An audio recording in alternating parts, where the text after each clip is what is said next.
प्रिय विद्यार्थियों, आज हम बीए द्वितीय वर्ष की सेकंड पेपर द्वितीय प्रश्न पत्र में जो आपके अभिज्ञान शाकुंतलम है उसका अध्ययन प्रारंभ करेंगे।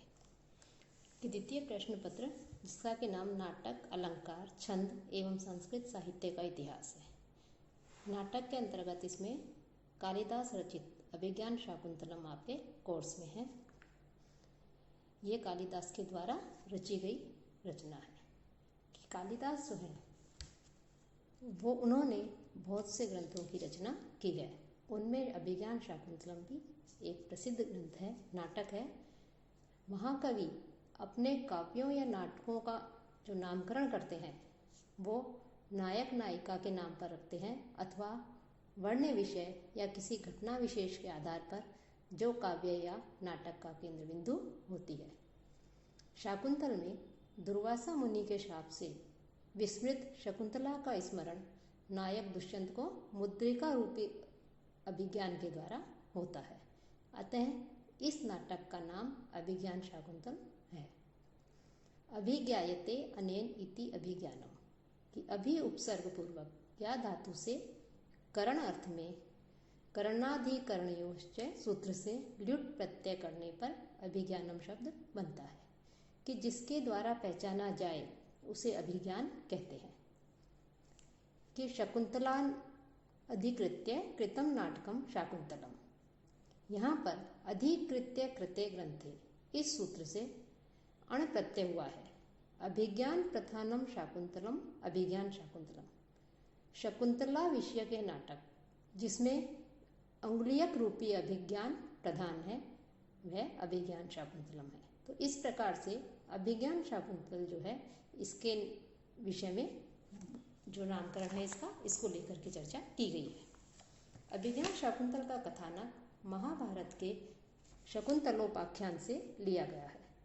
महाभारत के आदि पर्व के शकुंतलोपाख्यान में सर्ग 69 से 74 तक शकुंतला की कथा वर्णित है और इसमें 300 श्लोक हैं।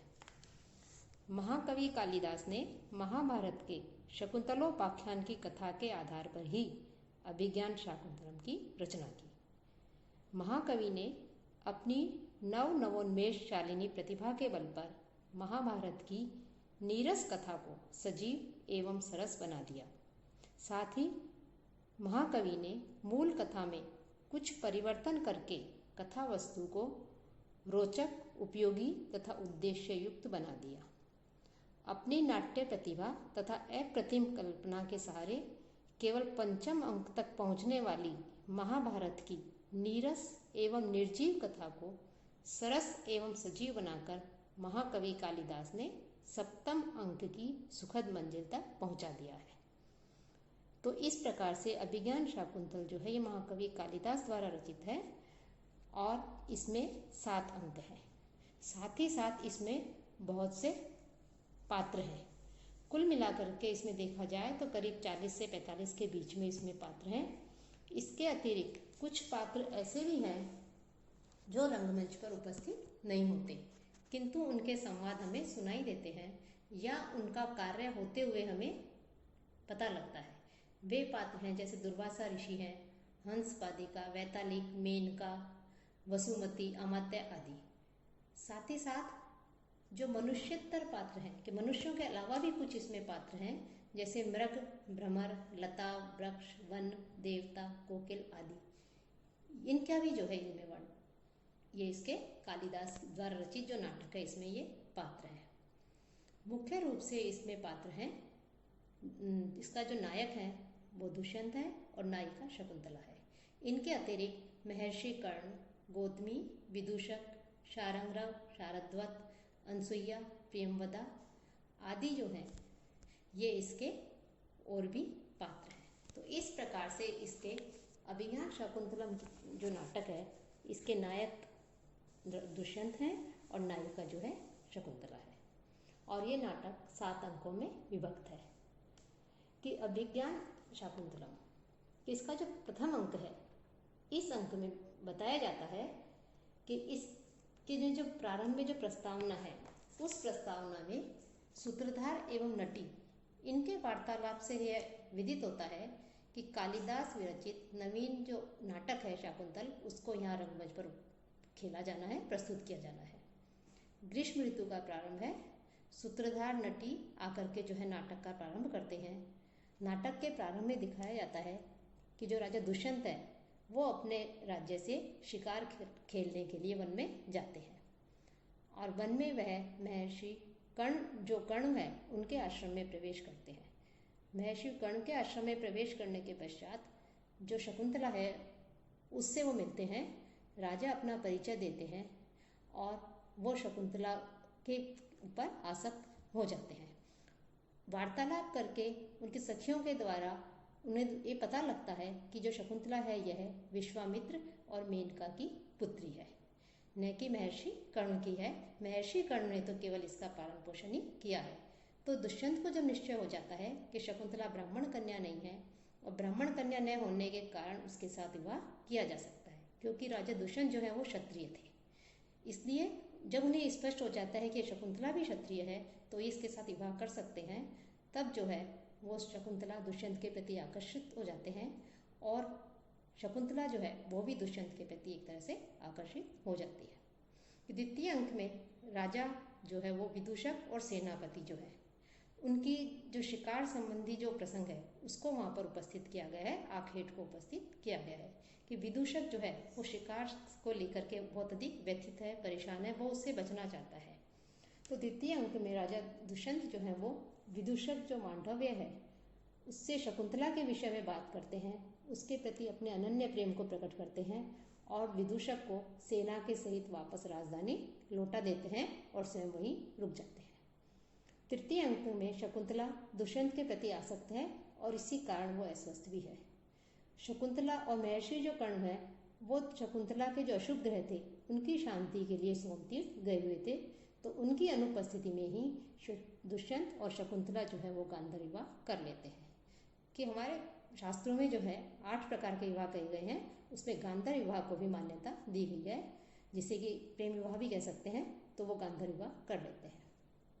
चौथे अंक में बताया गया है कि राजा दुष्यंत जब अपनी राजधानी हस्तिनापुर जो है वापस लौटते हैं तो वो शकुंतला को अभिज्ञान के रूप में, पहचान के रूप में जो है वो अपनी अंगूठी देते हैं कि तुम इस अंगूठी के अक्षरों को गिनोगी तो जब तक इसके अंतिम अक्षर तक पहुंचोगी तब तक कोई न कोई व्यक्ति तुम्हें लेने आ जाएंगे।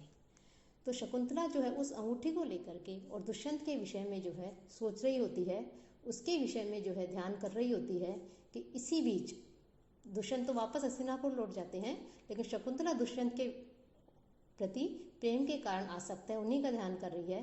तो दुर्वासा ऋषि आते हैं और उनकी आवाज़ को वो सुन नहीं पाती और उनका अतिथि सत्कार नहीं कर पाती। तो इससे क्रोधित होकर के वो शकुंतला को श्राप दे देते हैं कि तुम जिसके ध्यान में खोई हुई हो वह तुमको इसी समय भूल जाएगा, क्योंकि तुमने अतिथि का अपमान किया है। तब शकुंतला की जो दोनों सखियाँ होती है, अनसुईया और प्रियंवदा, वो महर्षि जो दुर्वासा हैं उनसे अनुनय विनय करती हैं और उनसे कहती हैं किसी तरह से आप इसे शाप से मुक्त कर दीजिए। लेकिन महर्षि कर्ण कहते हैं कि शाप तो वापस नहीं हो सकता, लेकिन स्मरण योग्य चिन्हित वस्तु कोई दिखाएगी तो अवश्य ही दुष्यंत को शकुंतला का स्मरण हो जाएगा। कि महर्षि कर्ण जो है फिर वापस तीर्थ यात्रा से वापस लौटते हैं और शकुंतला को गर्भवती जान करके उसे पतिगृह भेजने की व्यवस्था करते हैं। कि जब शकुंतला को पतिगृह भेजते हैं तो इसका बहुत ही मार्मिक करुण रस से परिपूर्ण जो है इसमें वर्णन किया गया है कि वृक्ष, लता, पशु, पक्षी, उसकी सखियाँ, पिता आदि शकुंतला की विदाई को लेकर के बहुत अधिक दुखी हैं, व्यथित हैं, परेशान हैं। तो चौथा अंक जो है ये बहुत अधिक महत्वपूर्ण है और इसे में भी जो है क्योंकि ये करुण रस से ओतप्रोत है। महर्षि कर्ण स्वयं कहते हैं कि जब मुझ जैसा आदिवासी ये मुनि जो कि सांसारिक चीज़ों से दूर रहता है और शकुंतला मेरी पालित पुत्री है, लेकिन मैं भी जो है इस प्रकार से इसको अपने पतिगृह भेजते हुए इतना व्यथित हो रहा हूँ, पीड़ित हो रहा हूँ, तो वो गृहस्थी जो लोग हैं जो अपनी कन्या को रखते हैं वो जब अपनी पुत्री को पतिगृह भेजते हैं तो कितना अधिक दुखी होते होंगे। तो इसका बहुत ही अधिक मार्मिक वर्णन किया गया है। साथ ही साथ वृक्ष, लता, पशु, पक्षी सभी जो है शकुंतला के जाने से बहुत ही व्यथित है, तो इसका वर्णन है। और शारंगराग, शारद्वत जो है और गौतमी, इन सब के साथ में जो है शकुंतला फिर हस्तिनापुर के लिए जाती हैं। तो इस अंक में शकुंतला की जो विदाई है उसका अत्यंत मार्मिक चित्रण प्रस्तुत किया गया है। पंचम अंक में बताते हैं कि हस्तिनापुर जाते समय जो रास्ते में शची तीर्थ पड़ता है, उस शची तीर्थ में पूजा करते समय, अर्चना करते समय शकुंतला के हाथ से अंगूठी गिर जाती है और जिसको मछली जो है वो निगल जाती है। अब शकुंतला वहाँ से फिर दुष्यंत के वहाँ जाती है हस्तिनापुर, तो वहाँ दुष्यंत जो है वो शकुंतला को दुर्वासा ऋषि के शापवश जो है नहीं पहचानते हैं। शकुंतला जो है उनसे बहुत अनुनय विनय करती है, उन्हें बहुत याद दिलाने का जो है प्रयत्न करती है, साथ में बिताए समय के विषय में बताती है, लेकिन दुष्यंत जो है शापवश उन्हें कुछ भी याद नहीं होता है। तो शकुंतला जो है वो राजा के निष्ठुर व्यवहार को देख करके अत्यधिक दुखी हो जाती है और वहाँ जो वो पुरोहित होते हैं, दुष्यंत उसे अपने साथ रखने से मना कर देते हैं। तो राजा के जो पुरोहित हैं, दुष्यंत के जो पुरोहित हैं, वो उन्हें कहते हैं कि शकुंतला जो है प्रसव पर्यंत अपनी पुत्री के समान उसे अपने घर में आश्रय देंगे, क्योंकि सिद्ध पुरुषों के द्वारा भविष्यवाणी की थी कि यदि कि राजा दुष्यंत जो है उसके चक्रवर्ती गुणों से संपन्न पुत्र होगा। तो यदि चक्रवर्ती के लक्षण मिलते हैं इसके पुत्र में, तो ये माना जाएगा कि शकुंतला की बात सत्य है, और यदि ऐसा नहीं है तो इसे वापस कर्ण ऋषि के आश्रम में पहुंचा दिया जाएगा। तो जो उनके साथ जो शारंगराव, शारदत्त, गौतमी आए थे, वो पहले ही शकुंतला को वहीं छोड़ करके दुष्यंत के पास में चले जाते हैं कि यदि ये सत्य कह रही है तो ये आप जो है इसे ग्रहण कीजिए, और यदि ये असत्य कह रही है, ये झूठ कह रही है, तो हम ऐसे कुल को कलंकित करने वाली को ले जा करके हम क्या करेंगे, तो वहाँ से चल देते हैं। तो शकुंतला को जो है पुरोहित जो है जब अपने साथ ले जा रहे होते हैं अपने साथ रखने के लिए पुत्री के समान, तभी जो है आकाश से एक तेज ज्योतिपुंज जाता है और वो शकुंतला को उठा करके वहाँ से अंतर्ध्यान हो जाता है। वो ज्योतिपुंज जो है वो एक तरह से अप्सरा थी, मेनका नाम की अप्सरा थी, जो वास्तव में जो है शकुंतला की माँ थी। वो आकाश से आती है और उसे उठा करके वहाँ ले जाती है। तो छठे अंक में शची तीर्थ में जो शकुंतला की अंगूठी गिर गई थी, वो उस गिरी हुई अंगूठी को एक मछली जो है निगल जाती है, और उस मछली को जब ला करके एक मछुआरा उसका पेट काटते हैं तो उसमें से वो अंगूठी निकलती है। उस अंगूठी को लेकर के वो बाजार में बेचने के लिए निकलते हैं। तो जो राजा के जो रक्षक होते हैं वो उसको देख कर लेते हैं और उसको पकड़ करके लेके आते हैं कि इसने राजा की अंगूठी चुराई है। राजा के पास जैसे ही इस अंगूठी को लाया जाता है, राजा को सब कुछ याद आ जाता है, वो अत्यधिक व्यथित हो जाता है, दुखी हो जाता है, पश्चाताप करने लग जाता है। तो राजा की विरह पीड़ा का जो है एक तरह से इसमें वर्णन किया गया है कि राजा का निश्चल प्रेम व उसकी विरह पीड़ा का इसमें वर्णन है। तभी इंद्र का जो सारथी है मातली वहाँ आकर के बताता है कि आपकी सहायता की आवश्यकता है, कि इंद्र ने संदेश भेजा है कि स्वर्ग में उत्पात मचाने वाले राक्षसों के संहार के लिए आप तैयार हो जाएं, अर्थात उनका संहार करने के लिए आप हमारे साथ चलिए। और सप्तम अंक में राजा दैत्यों का संहार करके इंद्र के कार्य को पूरा करते हैं। इंद्र के वहाँ उन्हें पूर्ण रूप से सम्मान मिलता है और वापस लौटते समय वो हेमकूट पर्वत पर आकर के वहाँ रुकते हैं, कि वहाँ पर जो ब्रह्मा के पौत्र कश्यप ऋषि हैं और उनकी धर्म पत्नी अदिति, उनके दर्शन करने के लिए वहाँ पर रुक जाते हैं। तब वहाँ देखते हैं कि उस आश्रम में जो है एक छोटा सा बच्चा जो है वो सिंह शावक के साथ में खेल रहा है, कि सिंह का छोटा सा बच्चा है उसके साथ में खेल रहा है, उसके मुख को पकड़ करके जबरदस्ती खोल रहा है और कह रहा है कि तुम जो है जम्भाई लो, मैं तुम्हारे दांत गिनूंगा। तो उसके इस पराक्रम को, उसकी इस वीरता को देख करके राजा आश्चर्यचकित हो जाते हैं कि कितना पराक्रमी, कितना वीर बालक है जो इस सिंह शावक से भयभीत नहीं हो रहा है।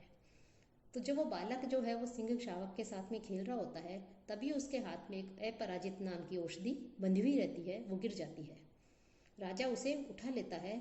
तो राजा जैसे ही उसे उठाता है कि तपस्विनियाँ वहाँ आती हैं और आश्चर्य में पड़ जाती है, क्योंकि वो जो औषधि बंधी हुई थी, उस औषधि को एक तरह से उसकी रक्षा करने वाली थी।